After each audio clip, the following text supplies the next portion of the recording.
ಅದು ಹೆಸರು ತೋರಿಸು. ಯೂಮಿನ್ ಅಂತ ಐತೆ ನೋಡು, ಅಲ್ಲಿ ಲೇಬಲ್ನು ಐತೆ ನೋಡಿ ಕೆಳಗೆ ಯೂಮಿನ್ ಅಂತ. ಅದು ಪಾಕೆಟ್ ಓಪನ್ ಮಾಡಿ, ಪಾಕೆಟ್ದಾಗ ಇದು ಐತಿ. ಇನ್ನೊಂದು ಪಾಕೆಟ್ ಐತಿ. ಕೆಳಗೆ ತೋರ್ಲಿ ಇನ್ನೊಂದು ಸ್ವಲ್ಪ. ಹಾಂ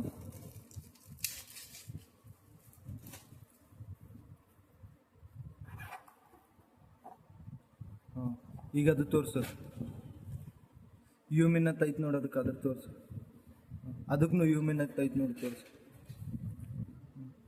ತಳಗೆ ತಗೊಂಡು ಸ್ವಲ್ಪ. ಹಾಂ ಅದು ಪ್ಯಾಕೆಟ್ ಬ್ರ್ಯಾಂಡ್ ಇದು ತೋರಿಸು, ಎಷ್ಟು ರೂಪಾಯಿ ಐತತ್ತ.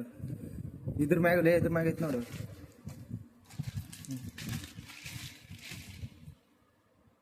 ತುಂಬ ಕಾಣತಿಲ್ಲ, ಇನ್ನೊಂದು ಸ್ವಲ್ಪ ಮುಂದಕ್ಕೆ ತಗೊಂಡು. ನೀನು ಹತ್ರ ತೊಗೊಂಡೋಕ್ಯಾನೋ ಸೋಳಿ ಮಗನ. ಎಲ್ಲಿ